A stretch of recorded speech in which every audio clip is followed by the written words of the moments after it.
Pernah gak sih kita ngerasa udah jadi orang baik, tapi masih sering nyakitin perasaan orang lain tanpa kita sadari? Nah, mari kita bahas dalam psikologi.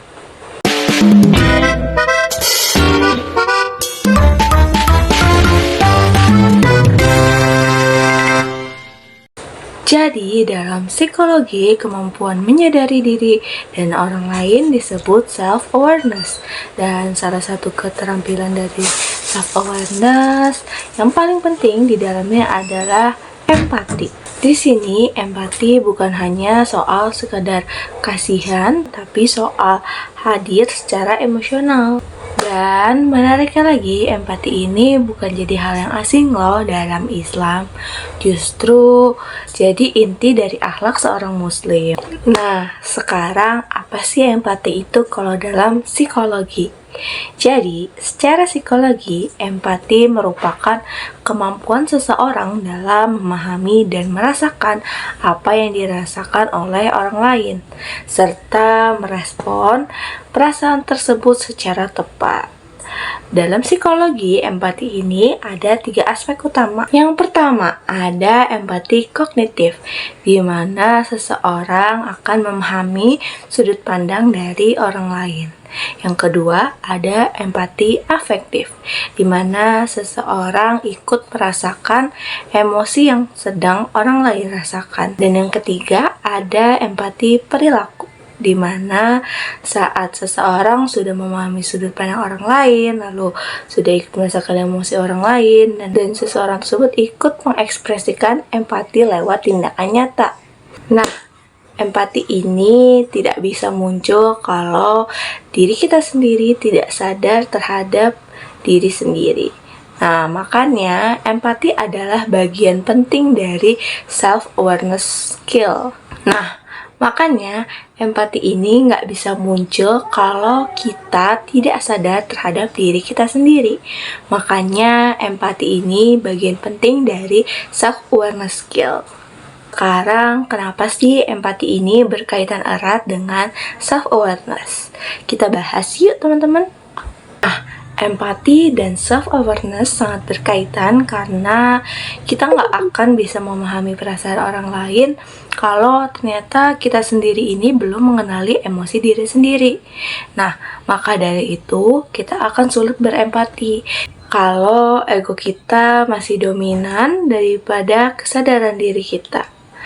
Nah, ini dia, makanya self-awareness ngajarin kita nih untuk bertanya-tanya, apa yang aku rasakan, kenapa aku bereaksi seperti ini, dan apakah responku menyakiti orang lain? Nah, dari pertanyaan-pertanyaan tersebut, self-awareness memunculkan empati pada diri kita sendiri. Selanjutnya, dalam Islam, empati merupakan aspek yang sangat penting sebagai umat beragama. Dalam Islam, empati bukan hanya sekedar kemampuan seseorang dalam bersosialisasi, tapi juga sebagai nilai iman mereka kepada agama dan Allah Subhanahu wa Ta'ala. Seperti hadis Rasulullah yang mengatakan bahwa tidak beriman salah seorang di antara kalian hingga kalian mencintai saudaranya sebagaimana ia mencintai dirinya sendiri. Riwayat hadis Bukhari dan Muslim.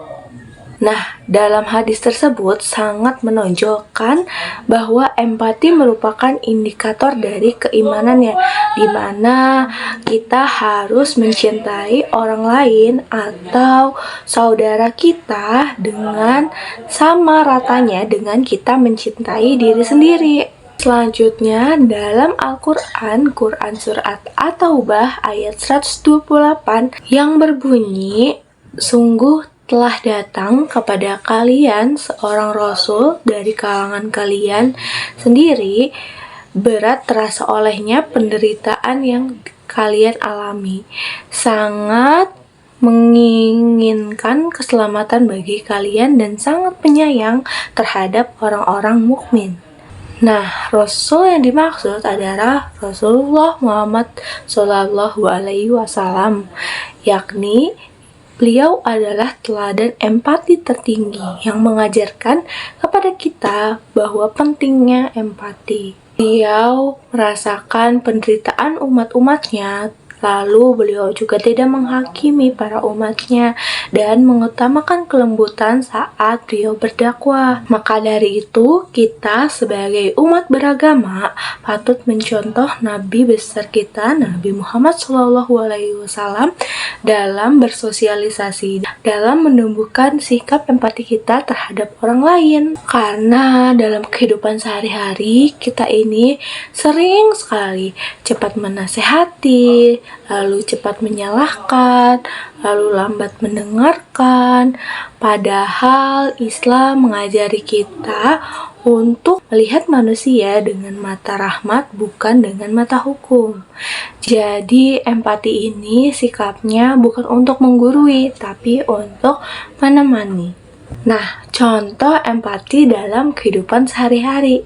Empati sebenarnya itu sederhana, tapi maknanya sangat besar untuk orang lain. Contohnya, ketika kita sedang mengobrol dengan seseorang, kita dapat mendengarkan pembicaranya terlebih dahulu tanpa memotong pembicaraan tersebut. Setelah orang itu selesai berbicara, baru kita membalas apa yang sebenarnya sedang diobrolkan.